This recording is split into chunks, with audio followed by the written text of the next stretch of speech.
Look at me. The proverbial slap on the wrist. From now on, you are facing a minimum of 30 days in jail. So this, no more. And if you're not in this country with permission, and you do any more than 4 to 6 hours, you will probably get an immigration detainer. Do you understand? Thanks, Carl. Good morning, Mr. Black. Good morning. So your lawyer is asking me to set you a bond. I don't know. You know, I've never met you before. I have to get to know you in a very, very short time. I need to know several things before we set you a bond. You know, you are an inherent flight risk because you're wanted out of another state for some charge I have no idea for. So we're going to get to know you to see whether we should set you a bond or not. I don't know at this point. So Amy, tell us about Mr. Black. Your Honor, he's wanted out of Rockdale County, Georgia for possessing, displaying false ID with government logo or seal for criminal act, and also a theft by taking of a motor vehicle. State's opposed to a bond at this time. We also see that he has a bond forfeiture in Harris County, and then he also has an open warrant in Kansas for a failure to appear. Furthermore, Did you know that? No, she just told me when we were waiting on him to come out. we have concerns about how he would even get back, considering his driver license was denied renewal in 2021 due to a failure to appear and driver. Oh, but I mean, there are other ways, right? But the more concerning the fact is that he's got an open warrant in a different state as well. What is that for? And how long has that been open? We're only seeing for failure to appear. I saw earlier it was from 2017. So he's been You know, out. it was in 2017. Correct. I've never even been there. I'm just telling you what they're saying. They're saying that you have also an open warrant from Kansas from 2017. I can't possibly give you a bond when you're wanted out of two different states. One for 6 years ago, man. You know, have Kansas not put a hold on him? Not that I know of at this time. I can reach out to our central records to find out. That would be good. You know, I would like to know whether they're going to put a hold on him, you know. Has he waived yet? Do you know? He has. Okay, when did he waive? That's correct. Do you know what he's wanted out of Kansas for? Not at this time. Dave was the one who told me. So let's do this, because the cases that you're wanted out of Georgia, they're not the most egregious. You know, it's a suspended license and then a theft case. It's not the most egregious. My more concerning issue is that you're wanted out of a different state as well. So let's do this. What we can do, let's roll this to tomorrow. Can you, Amy, in the interim, if you can figure out, number one, is Kansas going to put a hold on him? Number two, what's he wanted for? If it's some kind of rinky-dink speeding, then I'm not worried about it. But if it's something serious, then I have issues, especially being that it's 6 years old. So let's do this. You know, it's a no at this point, pending what's going on in Kansas. So let's see what happens there. And then, you know, we can bring him back tomorrow and figure out. And I just need more information to be able to make an informed decision at this point. Okay. This content presents a complex legal situation where a judge is carefully considering whether to set bond for an individual with warrants in different states. What stands out is the judge's meticulous approach in gathering information before making a final decision. The judge isn't rushing. Instead, they focus on verifying the individual's claims and assessing the severity of the offenses in multiple jurisdictions. The tone of the interaction reflects both caution and a pursuit of justice, as the judge balances the need to act fairly while ensuring public safety. This shows how legal proceedings can be intricate, requiring not only facts but also context and careful deliberation. Do you have any questions? Pretty much. I know somebody has been using my identity for the past couple of years because I was in Georgia, but. And it's probably a good idea for you to do something about it and not just, you know. I reported my identity stolen and I put out a theft report for it. I don't know what to tell you, but before I set you a bond in, you got to understand, I can't just take your word for it, right? Right. I have a lot of people that try to sell me the sun, moon, stars, tell me it's little bunnies jumping in the woods, what their cases are all about, when really. So let's figure out more information. We can bring you back tomorrow and see. Okay? Thank you. Okay, thanks, Shabbat. And I also have waivers for Elijah Clark and Alana Gonzalez, who had originally set her a bond, I believe it was like last week. Mother decided that they did not want to put it up. Really? So, Oh, man, that sucks. so we have her waiver. And I'll just sign it. We'll begin. Is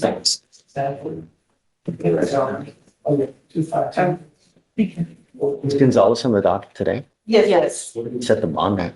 $1,500. Hello, I don't want to make it.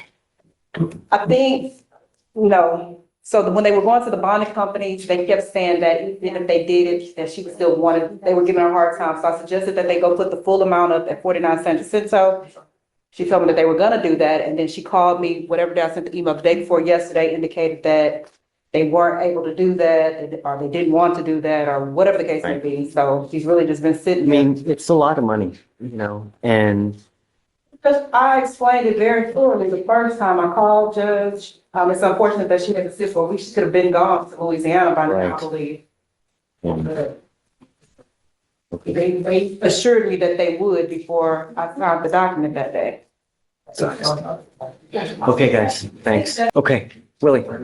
Hey, man. Judge, this was we're bringing back from last week. I'd approached about removing his monitor. You agree to remove it, but you want to bring him in to admonish him so that there's still no contact with the. Come on up, Mr. Santana. So he's a truck driver, if I remember correctly, right? You got it. That's the one.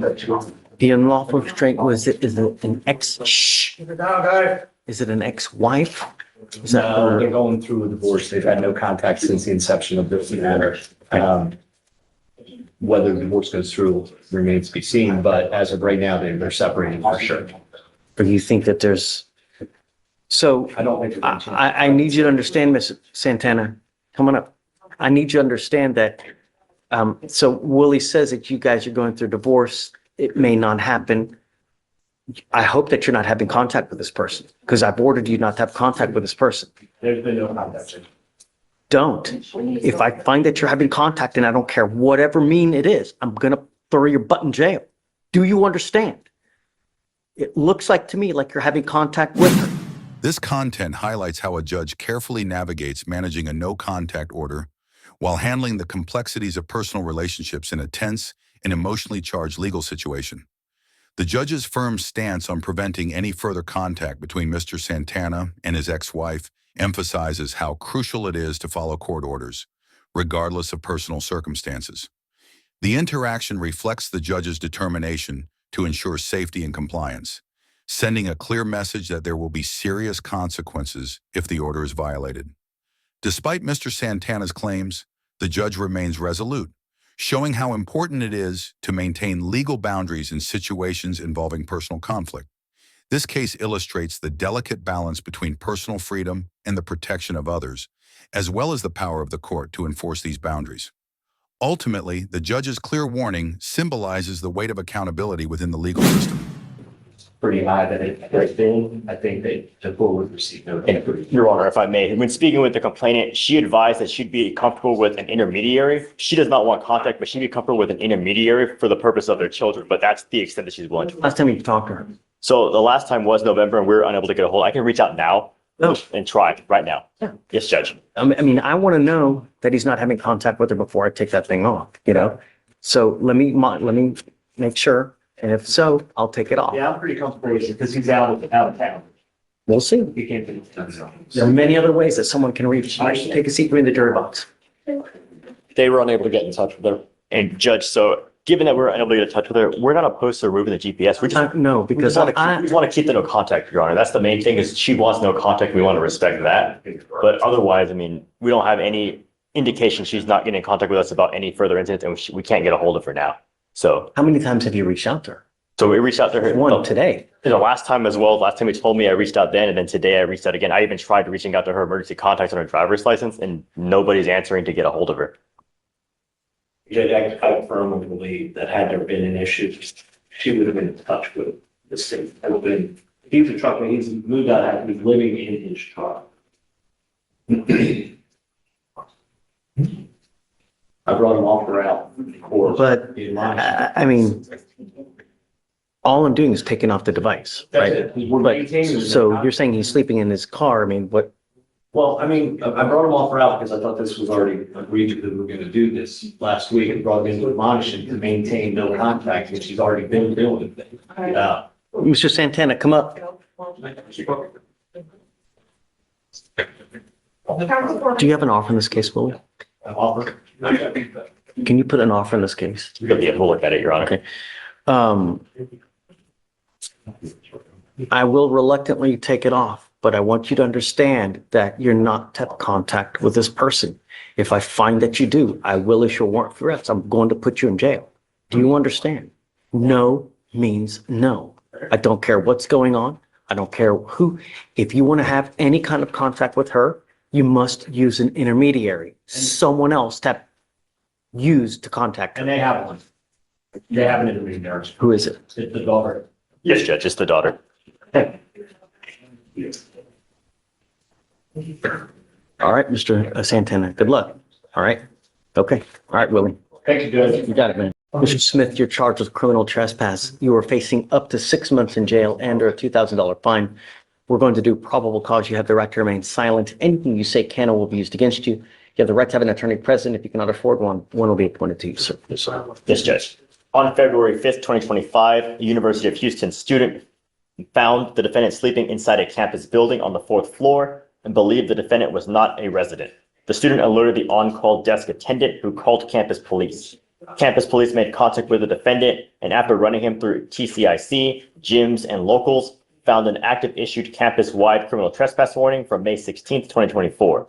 The officer had previously found the defendant inside a different building on the campus, and these buildings are only accessible to students and staff. The defendant is neither staff nor student. The defendant was then detained. Right. Mr. Smith, I'm going to find that there's probable cause to go forward with the case. Now going back to University of Houston. Do you understand? Don't. If you need a lawyer, I can give you a lawyer today. You can tell the lawyer, but I don't want you going back unless you're an active enrolled student there. You're not to go back to any part of U of H. Do you understand? If I find that you violate these conditions, I'm going to put you in jail. No more PR bonds for you. I'm also ordering you not to be in possession of weapons as well. This situation exemplifies the seriousness with which the court handles trespassing and the conditions it imposes to prevent further violations. The judge's firm stance on not allowing the defendant, Mr. Smith, to return to the University of Houston campus unless he's a registered student shows a clear effort to maintain boundaries and uphold the law. By offering the defendant the opportunity to seek legal counsel while reinforcing strict conditions, such as no more PR bonds and no possession of weapons, the judge is balancing fairness with the need for accountability. The judge also makes it clear that the defendant must respect these conditions or face further consequences, underscoring the importance of adhering to court orders. Despite the seriousness of the charge, the judge still shows compassion by offering alternative places for Mr. Smith to stay, illustrating the system's willingness to offer support while ensuring that justice is served. This case highlights the intersection of personal accountability, public safety, and the protection of institutional spaces. I'm not asking for much. Just don't go back there. If you need a place to sleep, if you need a place to go, we can find that for you. Just don't go back there. All right. I'm going to say, I'm not, stop, don't. I'll have you, if you want a lawyer, I'll give you a lawyer today. You can tell the story. You do your side to the lawyer. All right. I need you to fill an application for me, Mr. Smith. So Deputy Miranda is going to give me an application. I'm going to have you sign a reset with Ramona. I will have you take a seat in the jury box while we get your bond conditions. Do not leave until you sign our bond conditions, though, and then I'll find you a lawyer here. All right. Mr. Mendoza, you're charged with failure to stop and give information. This is a Class B misdemeanor. You're facing up to 6 months in jail and or a $2,000 fine. You guys have worked out an agreement. They're offering you 3 days in jail with credit for the 2 days that you've done. You need to understand that this charge will go on your record. It's going to be there for the rest of your life. The proverbial slap on the wrist that we were doing today. Look at me. The proverbial slap on the wrist. From now on, you are facing a minimum of 30 days in jail. So this, no more. And if you're not in this country with permission, and you do any more than 4 to 6 hours, you will probably get an immigration detainer. Do you understand? Yes, If you do not have a license and liability insurance, do not drive. You're giving up the right to a trial, right to compel witnesses to testify on your behalf, confront and cross-examine your accusers. If you are not a citizen, there are possible immigration consequences. You can be deported, excluded from the country, deny naturalization. You give up the right to appeal. Once you plead guilty to this offense, you can never change this. Is this what you want to do? Yes, yes, Your Honor. How do you plead to the offense, guilty or not guilty? Guilty. I'm going to find you guilty, sentence you to the agreement. Good luck to you, sir. You were Christopher McCormick. Yes, sir. Mr. McCormick, you're charged with theft. You're facing up to 6 months in jail and or a $2,000 fine. We're going to do probable cause. You have the right to remain silent. Anything you say can or will be used against you. You have the right to have an attorney present. If you cannot afford one, one will be appointed to you, sir. Yes, Judge. On February 4th, 2025, the officer was dispatched to a Lowe's in Harris County, Texas regarding a theft. The officer made contact with the complainant, who advised he stopped a male who intentionally passed all points of sale with merchandise. The defendant had placed items in a cart and proceeded to exit the store. The total was $714.88. This case clearly demonstrates the seriousness of theft charges and the strict measures the court is willing to impose to prevent further criminal activity. The judge's decision to prohibit the defendant from entering any Lowe's stores, with a clear warning that violating this could result in jail time and the revocation of bond, underlines the importance of maintaining order and respect for the law. Additionally, by offering the defendant an opportunity to apply for a public defender, the court ensures that even those who cannot afford legal counsel are still provided a fair process. This approach balances the need for accountability with the right to proper legal representation. The consequences of breaking the court's orders are made clear. Any further transgressions could lead to more severe outcomes. Ultimately, the case reflects how the court uses its authority to protect public safety, while also ensuring a fair legal process for all parties involved. Mr. McCormick, I'm going to find that there's probable cause to go forward with the case. I'm ordering you now as a condition of your bond not to go to any Lowe's whatsoever for any reason. If I find that you go to Lowe's, you pick up a new case, I'm going to revoke your bond, put you in jail, no more PR bonds. Do you understand? Sir. Do you mind filing those conditions, Mr. Alex? Tell me, do you have the ability to hire a lawyer? No, sir, not at this time. I'll have you fill out an application. I'll see whether you qualify. So Deputy Miranda's going to give you an application. I'm going to have you go to Ramona, fill it out, and then we'll have you take a seat in the jury box. Okay? Do not leave until you sign our bond conditions.